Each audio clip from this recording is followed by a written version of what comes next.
Are you struggling playing against people that hits really high balls and you don't know if you should get the ball early, you should back up, you should get the ball on the highest point?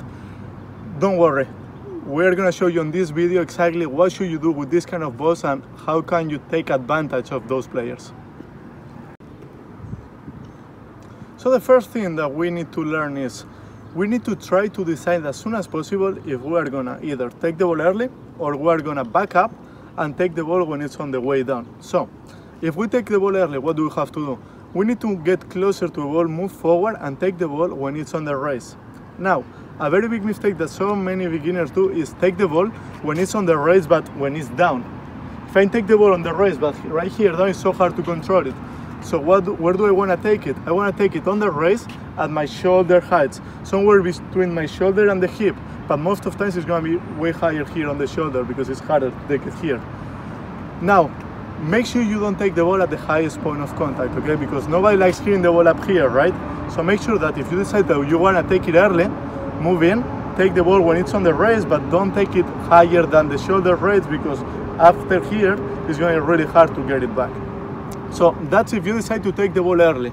Now, what should you do if you decide to take the ball later when it's going down?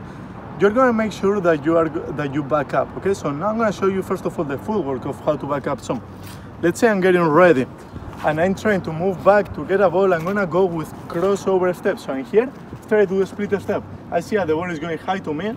I know that I need to move back because I don't have time to take it early. I'm going to turn my body, and after I turn, I'm going to start already with crossover steps. So I'm here, I'm going to turn, and I'm going to move backwards with crossover steps.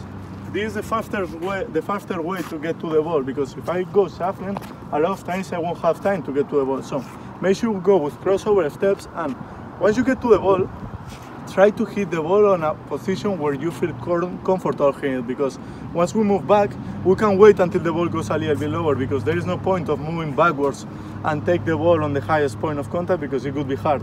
The only situation where we're going to hit the ball like this, it could be on really, really high balls that the ball, we feel like the ball is not going to go down because the court is small. We're going to get it really, really high here and we're going to push the ball up over. But on those cases, it's way better that you take the ball early, because if you take the ball early, you're going to be in a better situation. So now, we move back, we're in a good position. What should I do with this kind of ball? Once I get here, I need to make sure that I turn my body. Most of the times you're going to turn your body and you're going to be in open or semi-open stance because you are on a defensive position on the forehand side.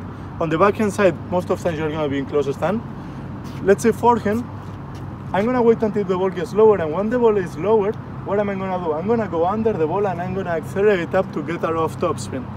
So important, if you move back, hit a high ball to the other ones. You don't want to really hit a low one. We see so many beginners that they see the high ball, they feel like the ball is high, and what do they try to do?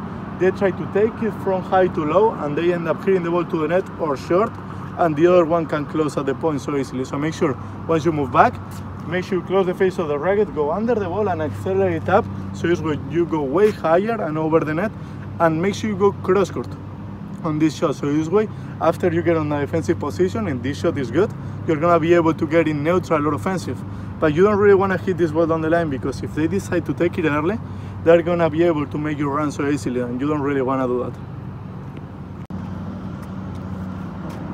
So now, there are also a few differences on the backswing and the follow-through between the one that we are taking early and the one that we are waiting to move back. So if I decide to take it early, I'm going to do a short backswing, same way as the return, okay? So instead of taking the racket all the way back, I'm going to do a short backswing just with the shoulder turn here, move in, and with this short backswing, I'm going to put my body balance forward and hit the ball when it's on the raise. If you take the racket too far back, you're going to end up hitting the ball late because the ball is coming fast after the bounce, and you are going to end up hitting the ball out. So that's why it's so important to do a similar technique as the return, okay? So here, short backswing, just the shoulder turn, and from here, make sure you go get the point of contact in front and the momentum of the body is backwards. Now, what should we do if we are waiting for the ball to get lower and we move back? Most of the times on these cases, we're going to wait until the ball goes lower. We can do the full backswing because we're going to need to create a lot of power to make the ball over and hit it deep. So we can do the full backswing, and most of the times when we're hitting this ball, actually our momentum is going to be backwards instead of forward, and it's perfectly fine. So make sure, even if the momentum is backwards, try to control your balance. So in here, I'm gonna take the racket back. I'm gonna do a way higher follow through because, like we said before, we want a really high ball. So my follow through, instead of coming this way, like the other one that I take it early, on this time I'm gonna go way higher. So this way my ball goes also higher. And now I'm gonna move backwards with the body. So after I hit it, I'm gonna hit, and I will probably move back. You can see this left leg, how I hit, I move backwards, but I can still control my balance. Make sure you control your balance, because if you don't control it, the ball will end up going too high and out, okay? So if I'm here and I just hit the ball backwards, but I lose my balance, I won't have any kind of control on that ball. So I need to make sure that I have my balance control all the time, using my legs here down, I hit, I move back, and after I move back, I'm gonna get back to the baseline again, recover my position. I don't wanna stare for more than one shot at the fence. Now, for people with one-handed backhand that they don't like really high balls on that one-handed backhand, another option that you are gonna have is doing a backhand slice. So take the ball early, and when the ball is on the race, you're gonna slice that backhand, because the one-handed backhand slice is way easier to hit it than a really high backhand right here. If you see professional players like Roger Federer, for example, he does that one all the time. He plays against topspin players, he takes that backhand early, he slices that backhand, and he can be really aggressive with it. Now, also, if you want to be even more aggressive, another thing that you can do is take the ball out of the air. So what you're going to do is you're going to move in even closer to the ball, and before the ball bounces, you're going to hit a swinging volley.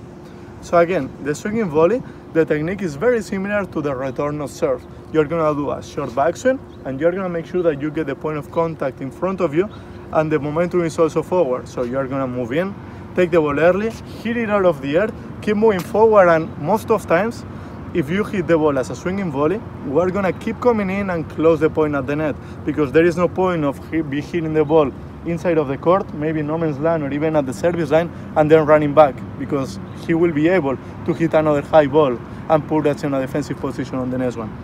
And the last option that you are gonna have on this kind of high balls is hitting the ball as an overhead.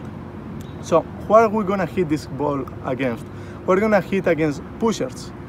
These kind of people that they hit moon balls, they hit really high balls, but the ball doesn't really go fast. So we can wait for the ball is coming high, and after it bounces, so important, take it after it bounces. Don't try to take it out of the air.